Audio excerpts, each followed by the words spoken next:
Students, अगर company अपने shares को पार पे इशू करती है और सारा पैसा एप्लीकेशन पे ही ले रही होती है और ऐसे में अगर कंपनी का इशू अंडर सब्सक्राइब्ड हो जाए, यानी कि जितने शेयर्स कंपनी ने इशू किए थे उससे कम एप्लीकेशन आती हैं, तो इस सिचुएशन को कहते हैं अंडर सब्सक्रिप्शन ऑफ शेयर्स। यहाँ पर भी स्टूडेंट्स दो केसेस हैं।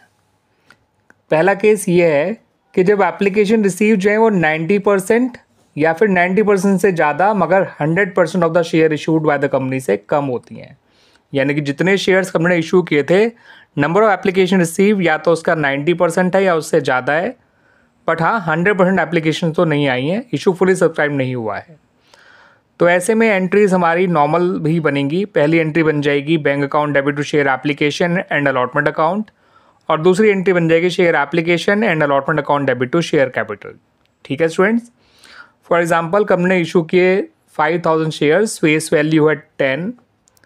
ठीक है स्टूडेंट्स, मगर एप्लीकेशन आई केवल 4500 शेयर्स की। तो ये जो है 4500 है वो 90% तो होता ही है 5000 का, यानी मिनिमम सब्सक्रिप्शन जो होना चाहिए एज पर सेबी वो कंपनी को रिसीव हुआ है। That's why company issue cancel नहीं करेगी और इन 4500 एप्लीकेंट्स को ये शेयर्स अलॉट कर दिए जाएंगे। बस कंपनी का इशू अंडर सब्सक्राइब रह जाएगा।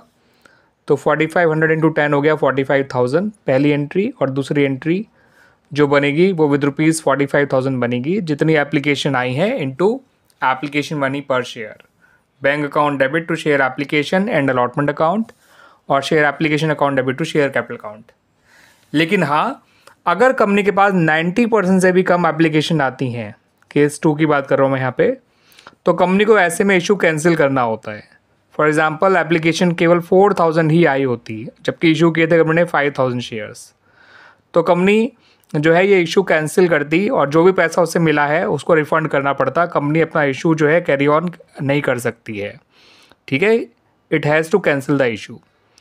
तो जो ऐसे में एंट्रीज बनेंगी, वो पहली एंट्री तो बनेगी bank account debit to share application and allotment account 4000 into 10, 40,000 से बनेगी ये एंट्री। जो दूसरी एंट्री बनेगी वो बनेगी share application and allotment account debit to bank account.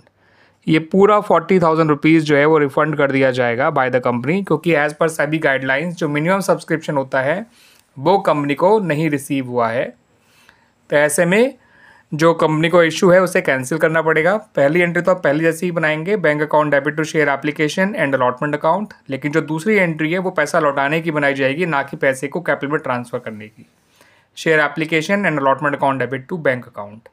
याद रखिएगा ये 90% का जो क्राइटेरिया है वो एज़ पर सेबी गाइडलाइंस है। मिनिमम सब्सक्रिप्शन 90% होता शेयर इशूड होना ही चाहिए।